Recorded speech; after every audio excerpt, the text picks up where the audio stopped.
नमस्कार मित्रों, आप सभी का स्वागत है आपके अपने YouTube चैनल हमारी विरासतें में। हम हमारे चैनल के माध्यम से आपको हमारे राजस्थान के उन स्थानों के विषय में बताते हैं जो अपने आप में अद्भुत है, जिनका इतिहास अकल्पनीय है। यदि हम उनके विषय में सोचने को जाते हैं तो वहाँ पे हमारे मस्तिष्क को कार्य करना बंद करना पड़ता है, क्योंकि बात ही कुछ ऐसी होती है। आपने देखा होगा, इजिप्ट के अंदर एक स्फिंक्स नाम की वस्तु है, एक शेर की मूर्ति है, और कहा जाता है कि वो शेर की मूर्ति जो है वो आधी जमीन के अंदर धंसी हुई है। कुछ ऐसा ही निर्माण कार्य आज हम आपको बताने के लिए पूरी टीम के साथ हम आए हैं खारिया खंगार। जोधपुर जिले की भोपालगढ़ तहसील में स्थित है खारिया खंगार। खारिया खंगार बड़ा प्रसिद्ध है क्योंकि यहाँ पर बिड़ला व्हाइट सीमेंट वर्क्स का बहुत बड़ा सफेद सीमेंट का एक संयंत्र भी है। लेकिन उससे भी अधिक खारिया खंगार यदि प्रसिद्ध है तो वो इस महल की वजह से, जो आप बिल्कुल मेरे पीछे देख रहे हैं। यह महल आपने सुना होगा राव जोधा के विषय में। वही राव जोधा जिन्होंने जोधपुर नगर की स्थापना की थी, राठौड़। लेकिन राव जोधा जोधपुर पधारे। राव जोधा के एक पौत्र थे जिनका नाम था खंगार सिंह जी। खंगार सिंह जी बड़े वीर, बड़े स्वाभिमानी और बड़े योद्धा व्यक्ति थे। एक बार की बात है, खारिया खंगार में प्राचीन समय में गायें रखना अपने आप में एक बहुत बड़ी मान्यता थी, और ऐसी ही गायें यहाँ पे भी थी, खंगार सिंह जी के पास भी थी। उन गायों को यहाँ से कुछ चोर चुरा के लेके चले गए। तो खंगार सिंह जी उन गायों को उन चोरों से बचाने के लिए, उन चोरों से युद्ध करने के लिए उनके पीछे जाते हैं।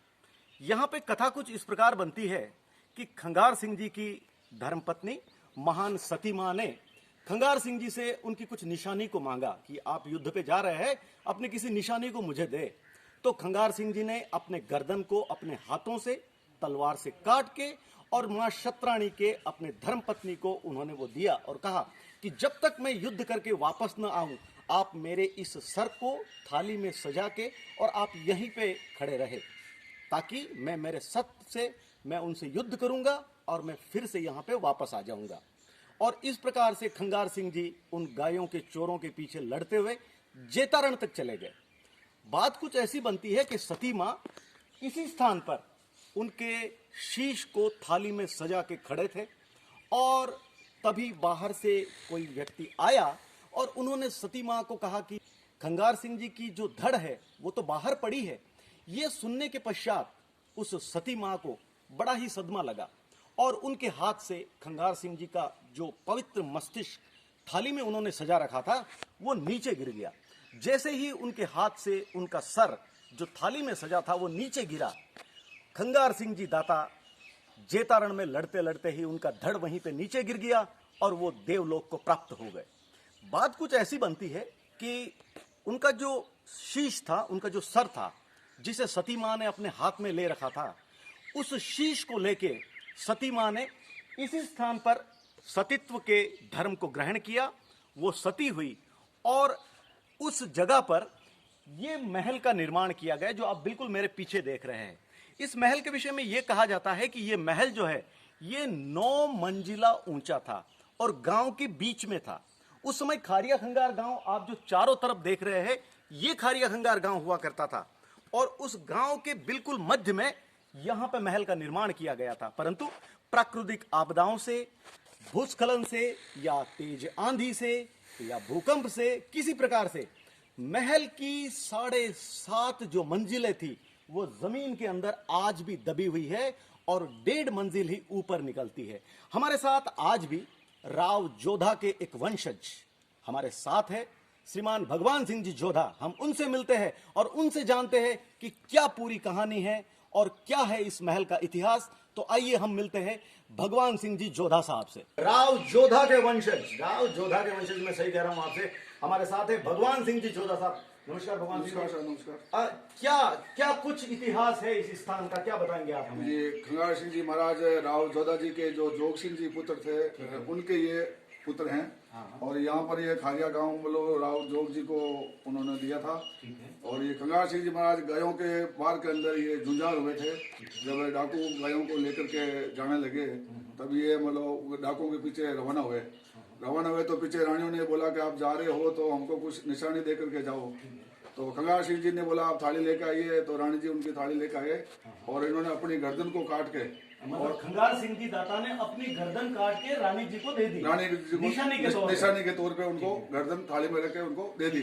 बोला जब तक मैं वापस नहीं आता हूँ, जब तक इस थाली को आप हाथ में लेकर के खड़े रहना, और वापस आता हूँ तो ये इसको सिर को वापस मेरी धड़ के ऊपर लगा देना।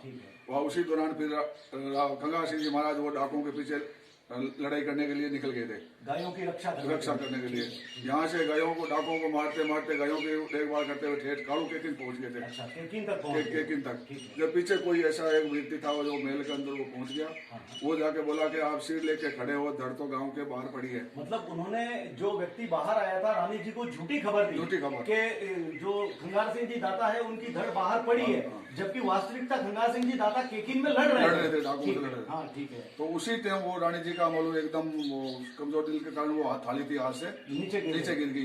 जो ही धड़ वो सिर जमीन से नीचे गिरा, उसी टाइम कालू केकिन के अंदर वो धड़ थी घोड़े के ऊपर से नीचे गिर गई थी। खंगार सिंह जी दाता की धड़ नीचे गिर गई। वहाँ भी अभी कालू जो एक जाट का जो जोड़ है खेत है, उसके अंदर भी वहाँ चबूतरा बना हुआ है और वहाँ के लोग उसको अभी मानते हैं। तो उस रानिया जो थी वो सिर के ऊपर उन्होंने गोद में लेकर के सती हो गई थी। यानी वो जो खंगार सिंह जी दाता का जो सर उन्होंने दिया था उसको रानियों ने अपने पास रखा और सतीत्व को ग्रहण किया, वो सती हो गई। ठीक है। और इस स्थान का क्या महत्व? उसी स्थान के ऊपर उन्होंने 9 मंजिल का महल बनाया गया, जो आज ये 1.5 मंजिल जमीन से बाहर है और 7.5 मंजिल अंदर है। मतलब हम जहाँ पे खड़े हैं ये महल पूरा 9 मंजिल का है, 9 मंजिल का, और ये 7.5 मंजिल अभी भी जमीन के नीचे है। तो ये कैसे, मतलब किस प्रकार ये 7.5 मंजिल फिर ये ऐसे कुदरत से मतलब अचानक कोई मिट्टी वगैरह या हवा से या प्रकृति से मतलब क्या है, तूफान टाइम आने से पूरा गांव था, ये गांव के बीच में महल था। ये पूरा का पूरा गांव यहाँ से दब गया था, जो कि अभी फिलहाल गांव इस टीले से उस तरफ अभी मतलब बसा हुआ है। और ये यहाँ डुचों की डांडियां है वो अभी फिलहाल यहीं पर है, तो जो आपके बैच यहाँ पर की। ठीक है। एक जोधा साहब, एक बात कही जाती है कि भाई बच्चों को यदि खांसी वगैरह हो जाती है तो वो क्या विषय? खुलखलिया, अगर छोटे बच्चों को जो खुलखलिया खांसी जैसे अपन मारवाड़ी में बोलते हैं, और जो हो जाती है तो आदित्यवार के दिन और मंगलवार के दिन सूर्य आधा बाहर होता है या आधा अंदर होता है, उस टाइम इस महल के नीचे से अगर परिक्रमा दे देते हैं तो वो तुरंत उसकी वो खांसी दूर हो जाती है। महल के नीचे से परिक्रमा निकलने से ठीक हो जाते हैं।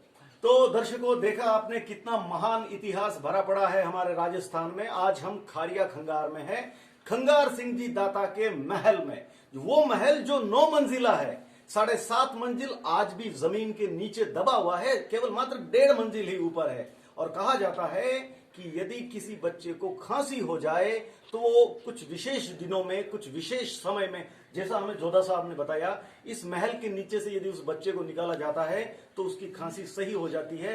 सोचिए कितना अद्भुत, कितना अविश्वसनीय और विज्ञान से परे कितना महान इतिहास है हमारा। हम आपसे गुजारिश करेंगे कि आप एक बार खारिया खंगार पधारे और इस खंगार सिंह जी के दाता के इस माളിये के आप दर्शन करें।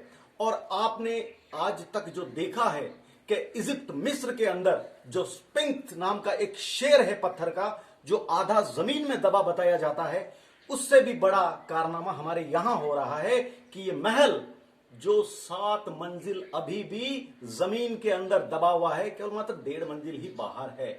आप इसकी जरूर यात्रा करें और यहां आके आप श्रद्धा से उस महान वीर के चरणों में अपना शीश नवाएं। ऐसे ही और बेहतरीन कार्यक्रम हम आपके साथ लेते रहेंगे। तब तक आप हमें आज्ञा दीजिए। प्रणाम, नमस्कार।